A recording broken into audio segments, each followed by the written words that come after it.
They didn't want to give me specifics on her. They just wanted me to focus on her. Megan, please go ahead. No, I hate to silence a white woman. No, I want to start today's discussion with a headline that I just got in my inbox from the Washington Post, because I think it dovetails well into what we're talking about.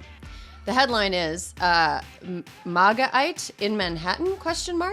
Ivanka Trump's political ambitions seek new home after the White House. Apparently, Ivanka Trump wants to run for office. But guys, she's a woman. We're women. Isn't that good? Alyssa, isn't that great news? Another woman running? Funny enough, I was just reading that article too. And I feel like there's just like enough other things to go around that we don't need the Ivanka plague. Yeah. Ivanka Trump not wanted posters have appeared in New York City. When I heard about their appearance, that's the first time in several months that I've really, really wanted to be in New York at this time. I just want to see one of those in person. Naomi, what do you make of people like Ivanka who try to pass off their womanhood as somehow an achievement that all women should be proud of? Livid. You know I hate it. You know there's nothing I hate more. And it's a very, I will say this, knowing we were going to talk about this, I did try to look within and come up with words that made sense, and I did not find them. And so the problem I feel I have sometimes with this is that, by putting too much stock in someone's gender, I think you then allow for them not to have substance underneath. And I think that is like so frustrating. I feel this way. And also I also feel that way about race too. Just because somebody's black doesn't mean I'm like into them. Okay. Let's talk about Diamond and Silk. Those are not my people. I think it's not enough. I always believe it's like, I'm not into people. I'm into platforms. I'm not into people. I'm into their plans. And so regardless of what package that comes in, I will allow it. I think that, for instance, when we're talking about mediocrity, however, if I've got to choose between two sacks of trash, why not make one of them a woman?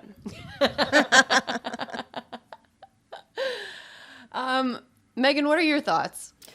Well, I think we have this, if it's like joy and excitement when we see women being elected to Congress or joining transition teams and all. But the reality is we feel that way because when we see a woman, we go, oh, hopefully her experiences will be in line with what some of my experiences or viewpoints are, and she will be a representative of what I feel and think within the world. And so when you have people that are like-minded, it's what Naomi said, it's platforms. So it's like, a Republican woman or an Ivanka, yes, she is a woman. I guess that is a step for gender, but we don't align in any other thing. She's not going to represent me as a woman. So the excitement has to end there. And also, why do you need us to be happy for you? 55% of white women voted for Trump. Why don't you get them to throw you a fucking parade? They're on your side. You're not going to get us. You don't need us. Just have fun. Have them celebrate you. Them being like, oh, no one got excited when we did it. Yeah, because, bitch, we don't like you. Why don't you find the people that like you and then they can get you a cake? Republican women have achieved a lot this year. Like Kristi Noem, for example, is essentially lording over a state that is setting records for COVID deaths and hospitalizations. That's an achievement. Martha McSally is the first person ever to lose 2 Senate seats in the same state. That's cool. Alyssa, I have a question that is it's a hard one that I've been thinking about a lot too. Like Naomi and Megan both brought up gender isn't necessarily a qualification in and of itself unless it leads to a depth of understanding and empathy.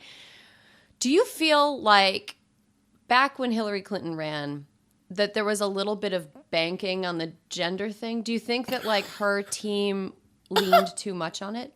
Sorry, this is for you, Alyssa, but I have thoughts. Please, Naomi, please go with your thoughts. I'm interested to hear. No, you're the one who knows stuff about politics. Only half the time. I think that when it came to Hillary, how could you not?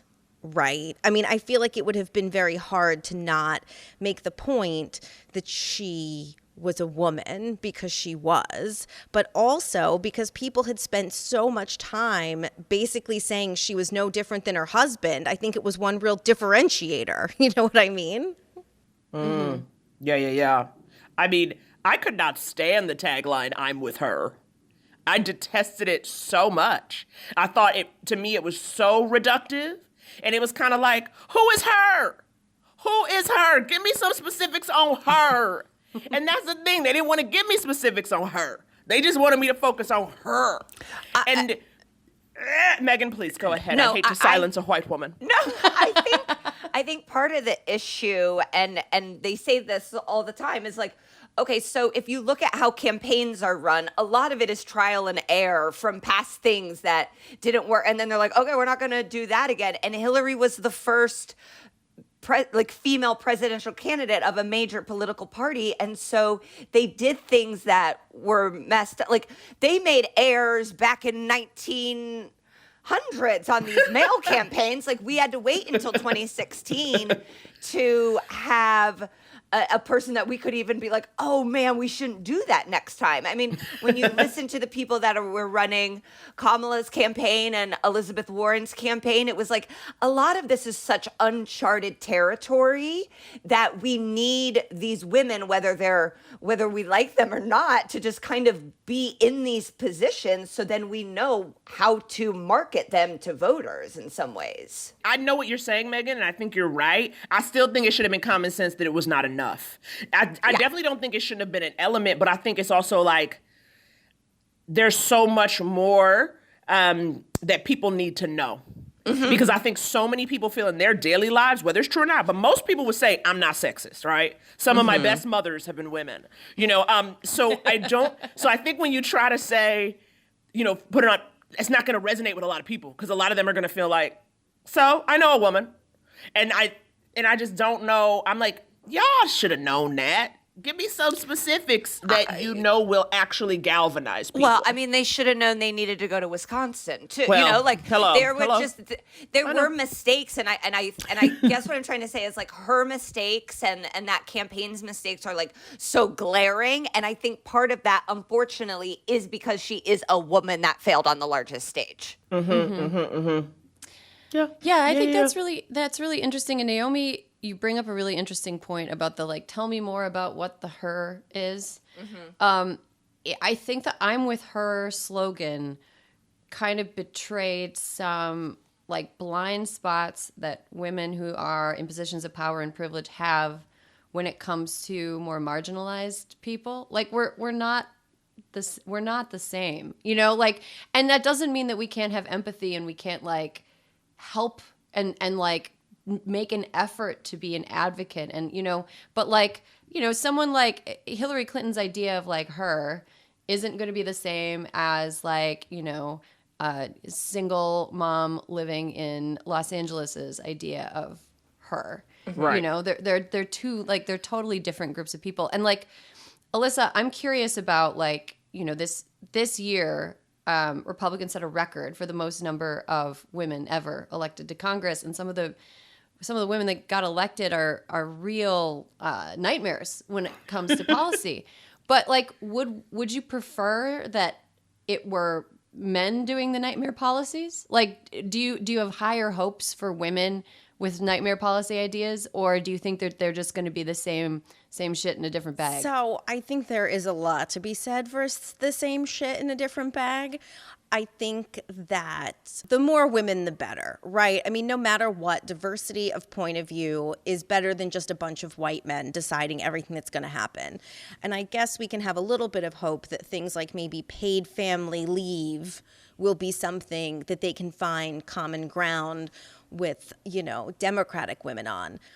I believe in diversity of opinion, even if it's not my opinion. I guess that's the point of the diversity. I think that it's still good. Because maybe they're not terrible on one or two things. Like maybe they can get behind making tampons free and available, getting rid of the period tax. Maybe they get periods too. Maybe they'll want to do that. Mm-hmm. Maybe they'll just like show up on time, like maybe they'll have the right documents printed out, like I mean, those are the things where it's like, okay, yeah. I mean, Sarah Huckabee Sanders was the first mom in that position. That is cool. And then the coolness ends there. Mm-hmm. But see, I don't think it's cool just to be a mom if you're a shitty mom. It's like meaning as a person. I don't know. The kids are probably fine.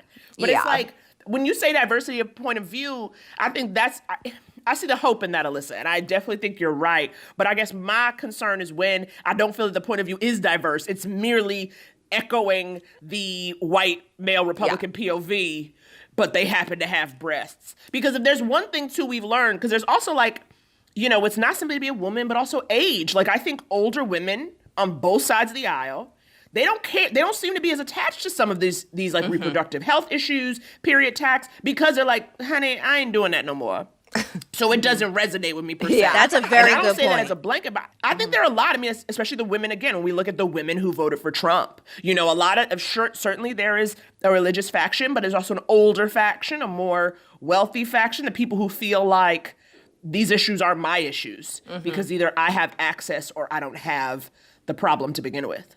Yeah, it's almost like women were born. I mean, this is like a blanket stereotype, but like women were born with more empathy. But if that empathy was not exercised at some point, it left.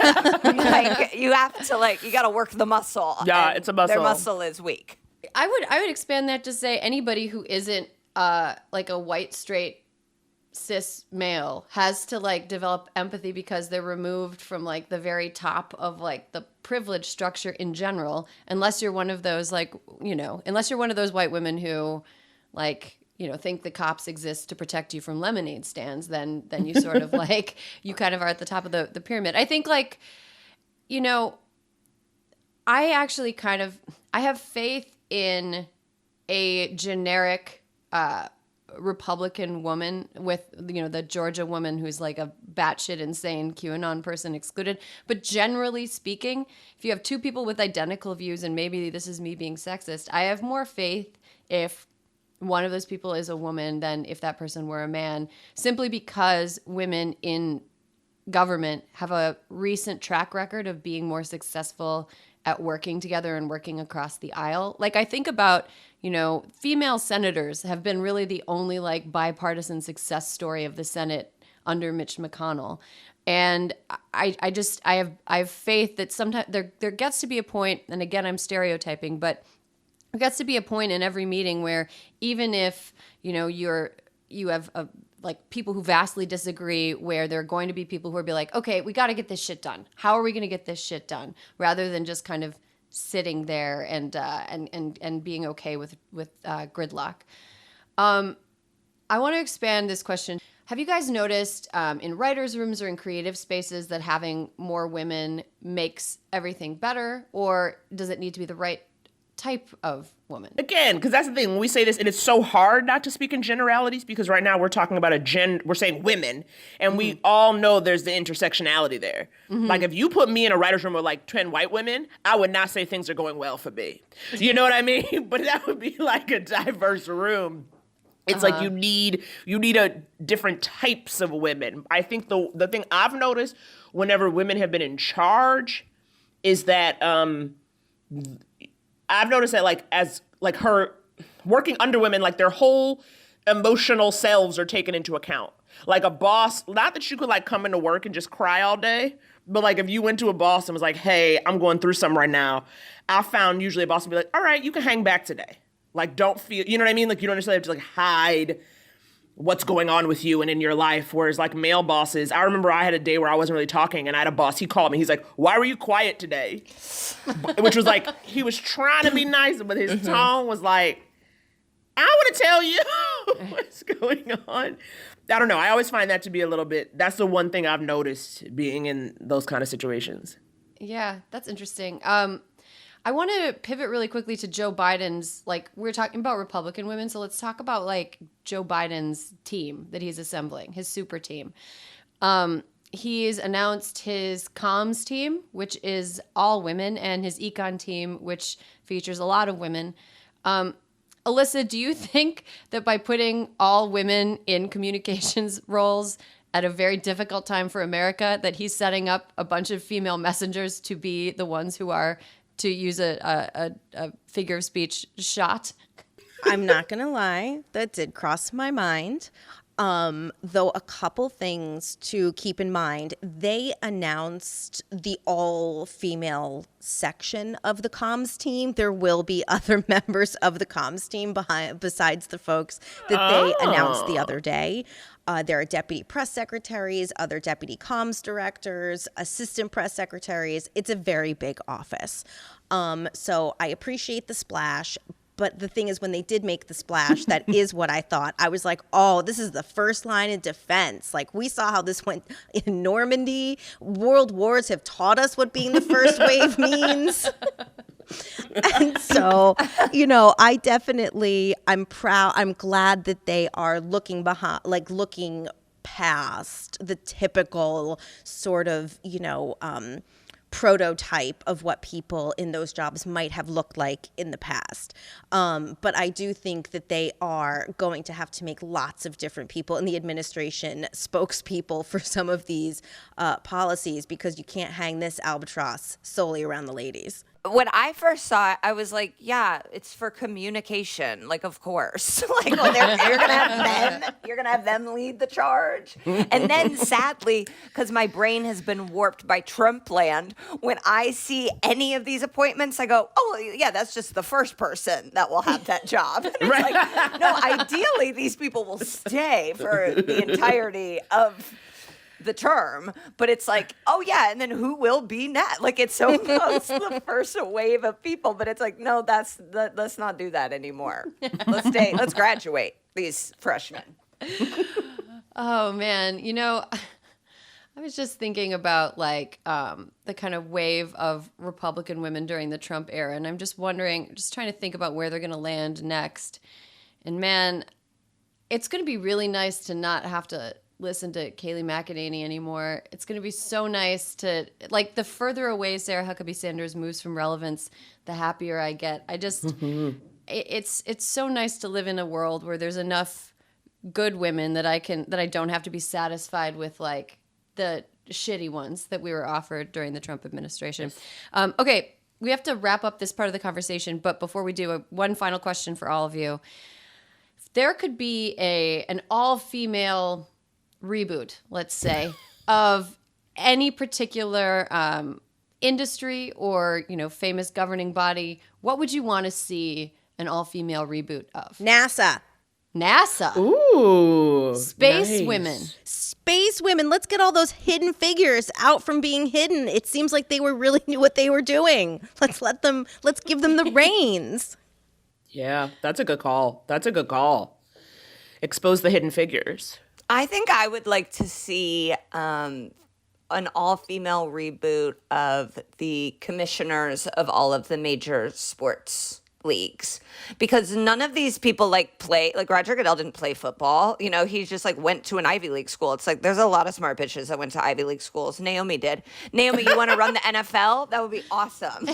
I didn't go to an Ivy League school, but I do have thoughts about. I swore you did, but you know what? Just run with it. I okay? will. No, I will. Wesleyan is very impressive. Oh, right.